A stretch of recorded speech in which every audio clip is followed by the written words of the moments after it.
chaîne Mounir Media TV.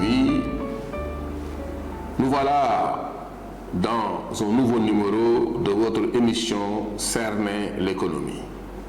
Nous vous invitons d'abord à vous abonner à notre chaîne, à appuyer sur la cloche de notification pour bénéficier de toutes nos vidéos. J'ai choisi aujourd'hui de vous parler d'actualité.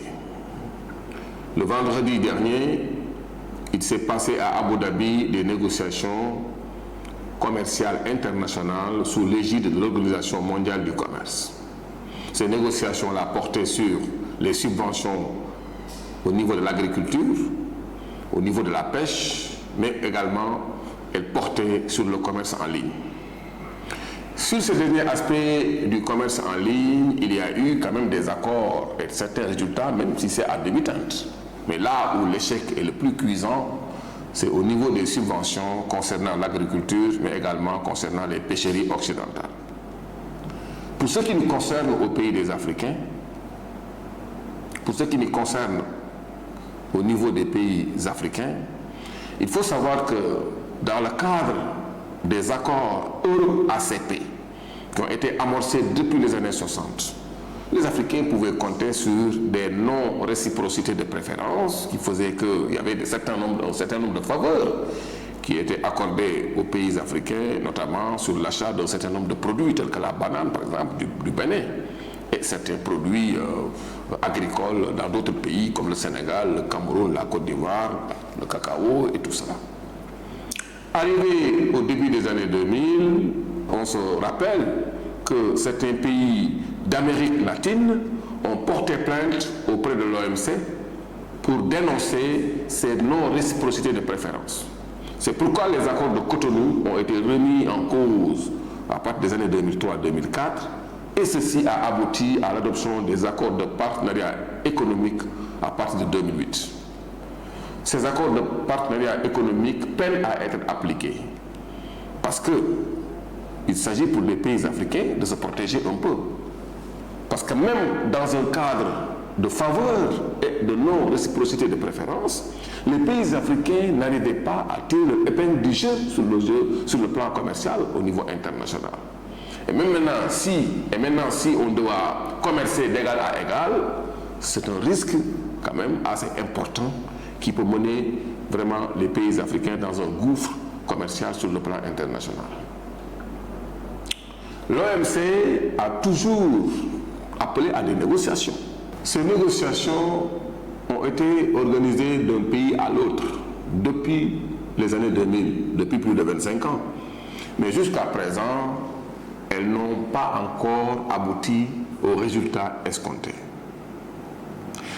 Pour ce qui concerne les pays africains, par exemple, le fait d'accorder des subventions aux agriculteurs occidentaux et aux grandes pêcheries occidentales a été une source d'affaiblissement profond des petits agriculteurs africains et des petits pratiquants de la pêche artisanale en Afrique. L'immigration clandestine qui s'est exacerbée à partir du début des années 2000 est une illustration de l'échec des négociations qui véritablement ont été faites à l'OMC depuis cette période-là jusqu'à présent. Parce que l'OMC, il faut le rappeler, est gouverné par deux principes fondamentaux, tels que la clause de la nation la plus favorisée ou la clause du consensus. Mais tous ces deux principes-là sont enfreints par ces États-là qui devaient quand même être responsables de sauvegarder l'image de l'OMC. C'est une question d'intérêt et de préférence nationale, nous dira-t-on. Mais il faut être logique. Si l'OMC est créé pour gérer l'équité et l'équilibre des relations commerciales internationales, le fait que certains États se donnent le droit d'enfreindre ces règles est un argument suffisant pour que les autres États ne se soumettent pas à ces prescriptions ou bien à ces injonctions. Il faut être sérieux. Donc, pour ce qui nous concerne, nous les pays africains, l'affaiblissement du revenu agricole causé par la forte concurrence des produits provenant de l'Occident, l'affaiblissement des petits pêcheurs nationaux dû à la puissance des grandes pêcheries occidentales qui bénéficient d'accords de pêche dans nos côtes, a été pour beaucoup responsable de l'immigration clandestine qui a maintenant touché les zones de pêche. Aujourd'hui, s'il y a tant de réussite dans l'acheminement de bateaux vers les côtes européennes, c'est parce que des mareyeurs et des pêcheurs s'impliquent. Parce que ces gens-là ont les compétences pour pouvoir mener les bateaux à bon port.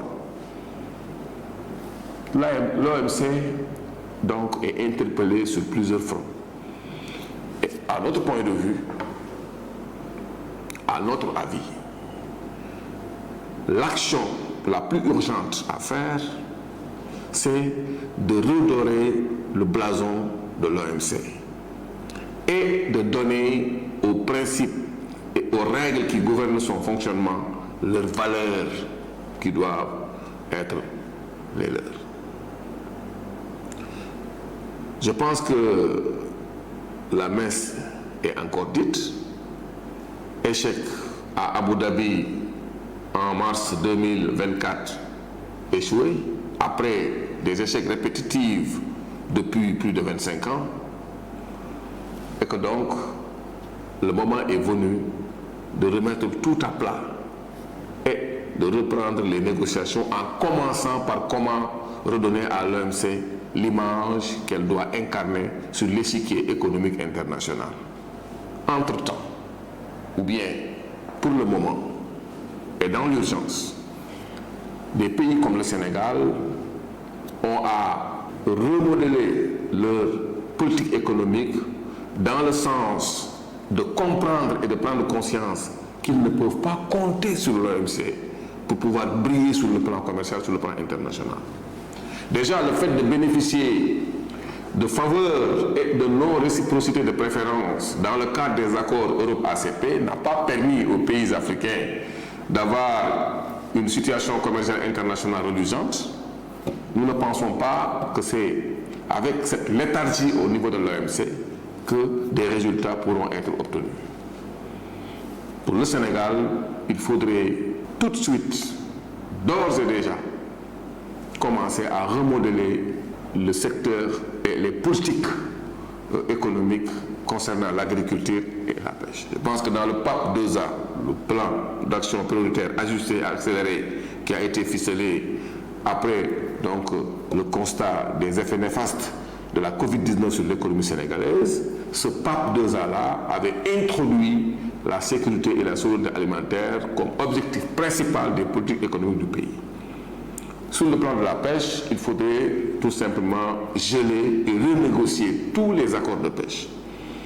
Il ne s'agit pas d'interdire ou de dire que point de pêche étrangère dans nos côtes, loin de là.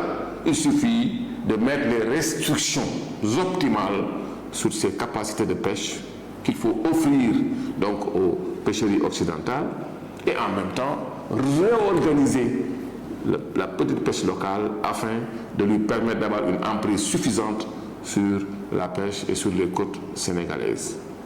En même temps, il faut inventer une formule de responsabilité sociétale qui impose à ces grands pêcheurs internationaux qui arrivent sur nos côtes un minimum de paiement, un minimum de dédommagement qui pourra être mobilisé pour dédommager les pêcheurs qui sont lésés, mais également les aider à se reconvertir dans de nouvelles activités.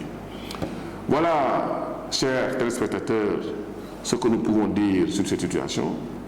Nous vous donnons rendez-vous très prochainement pour un nouveau numéro de votre émission Cerner l'économie sur Mouride Média TV.